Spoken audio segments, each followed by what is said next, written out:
Hey, BassGeek here, and I'm about to show you one of the most finesse worms you will ever see, and it can do a ton of things.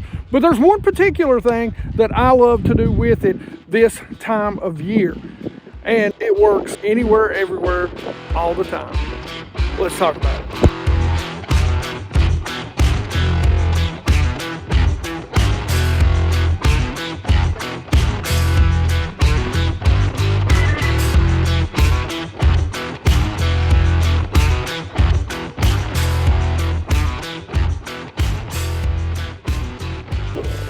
All right, geeks, first off, I want to give a huge shout out to all of the 100% Watch Squad. What is the 100% Watch Squad? Well, number one, it's free. Number two, you don't have to have a membership to do it. All you have to do is ring the bell and make sure you're watching every single BassGeek video when it comes out 100% of the way through. So 100% Watch Squad, 100% of the videos, 100% of the time watching the videos.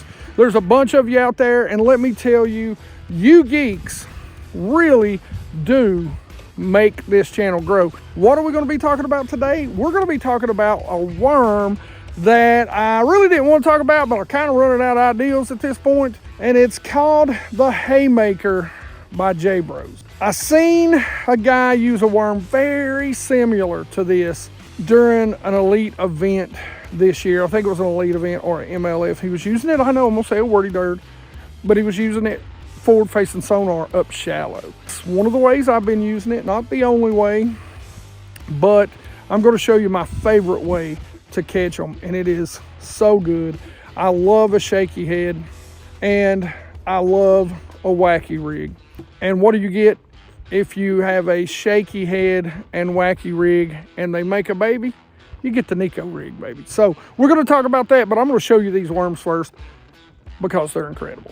This worm is skinny. You'll have to find, if you don't want to hook it straight through the middle, you have to find some pretty small O-rings to use it. Most of the time I just hook it through the middle, but you can see right here.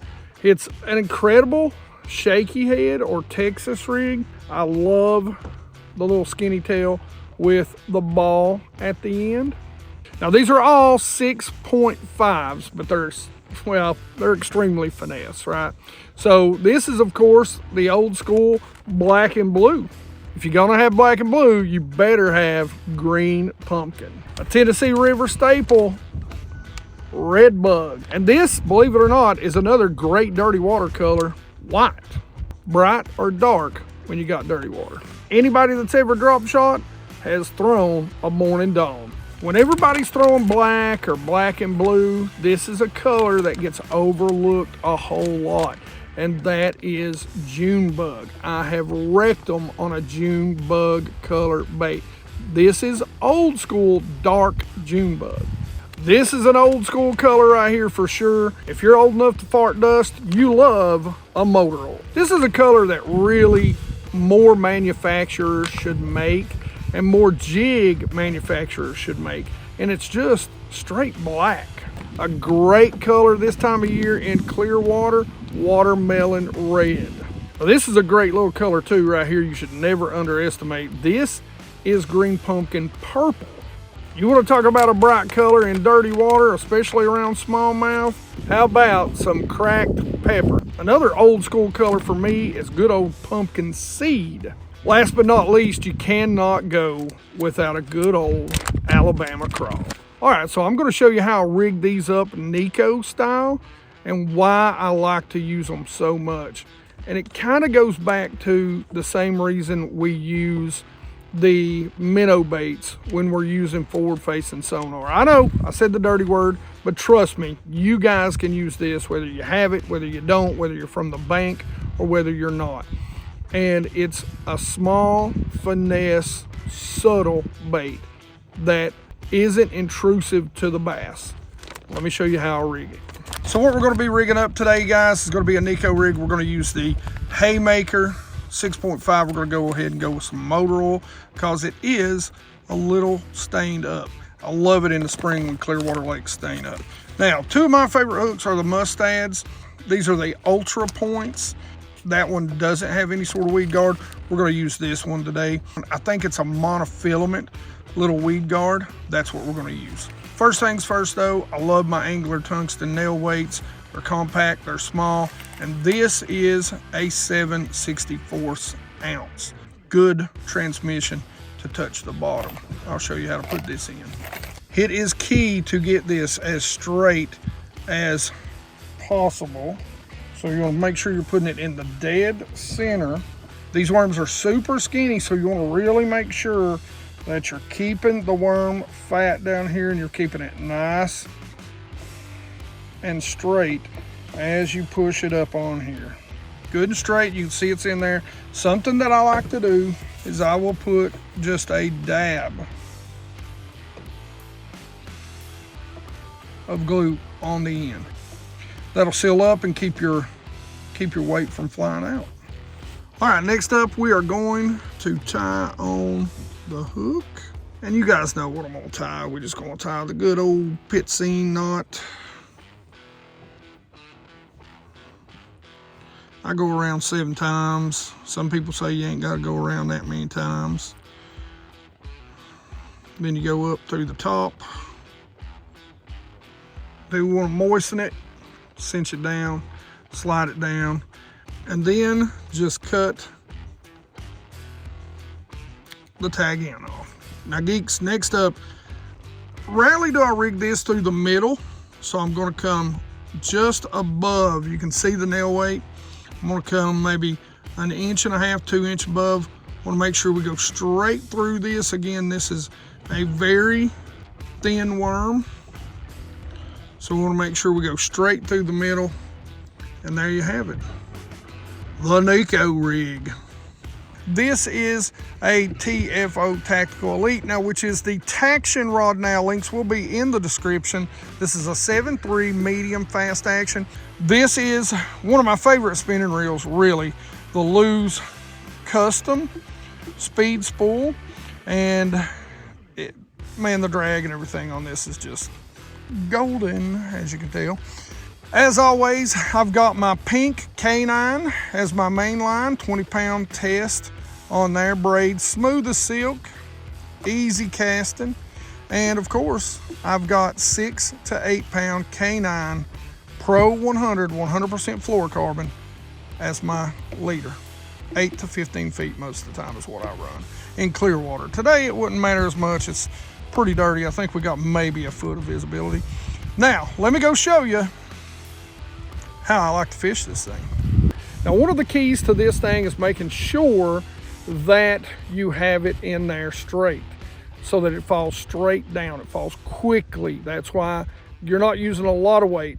Another thing, again, I like to use it with my forward facing sonar, so I like to use tungsten. That helps me out a lot. Another little trick you can do, and I didn't do it this time, is you can leave that weight partially exposed so that it ticks on the bottom, makes a little extra noise for you. Still put you a little tip of glue around it with it exposed. It'll help keep from slinging that weight out. When you're casting this, it's just going to be however you like to cast it. Overhand, side cast, however you want to do it, whatever you're comfortable with, getting it in the spot that you want to put it in. Don't be afraid to put it in areas, not right in the heaviest of cover, but really close, snugged up to it, because that's where you're going to get bit. So when you're going to make a cast, you're going to make a good, accurate cast. Let it fall to the bottom, close the bell, slowly reel up your slack, and then you're just going to barely move that bait. You don't have to move this a lot for it to have a lot of action. One of the things I do like to do is maybe use a little bit smaller weight. I will actually throw this around suspended bass, let it drop, and then twitch it up out in the middle using my forward facing sonar. When you get a bite, a lot of things can happen. You can see it swimming off to the side, you can feel the thunk, or you can lift and it'll be heavy. Set the hook. They say hook sets are free. Not all the time if you lay into a log and don't get it back, but if it feels any different, set the hook. You're either going to set the hook up high, you're going to come down, and you're going to reel it in. Make sure your drag's set because you're going to be using light line and this thing will catch big bass. Get down there, land it with your thumb. Hopefully you got a buddy with you or you got your net ready to go. Don't necessarily boat hop them like you see me do on 6 and 8 pound test line. Probably not the smartest thing to do. I've never claimed to be the sharpest pencil in the drawer, if you know what I'm saying. But that's how you're gonna fish this, pretty much anywhere. This really is one of my favorite finesse worms, especially during the spring, pre-spawn, post. This thing gets destroyed. Make sure you check out JBros. All right, as always, 100% Watch Squad. Again, I can't say it enough, guys. Join that 100% Watch Squad. Like it if you like it. Don't forget to subscribe. Make sure you ring that bell so you get notifications. You can be part of that 100% Watch Squad. Gotta know so you can watch. And as always, you geeks rock. All right, geeks, let's see who won this pretty cool box. Listen, from Baitworks, gotta say thanks to Baitworks for pulling the assist with us this year on our BassGeek boxes. Of course, advertising everywhere. And let's see who's gonna win. Add replies, filter duplicates. We'll check that ourselves.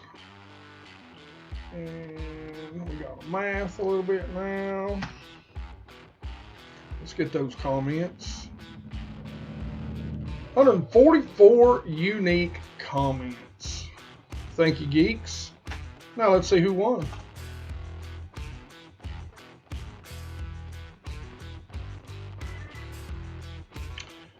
What do you know? Longtime geek. I never can get your name right, brother, but hey, thanks for commenting, ATV. I know you've been part of the geek squad, maybe even part of the 100% squad for a long time, man. I appreciate all your support. Good to see you guys that really support the channel, comment all the time, get the win. All right, let me know. Send me an email, bassgeek.biteme@gmail.com, and I'll get this sent out to you. Thanks.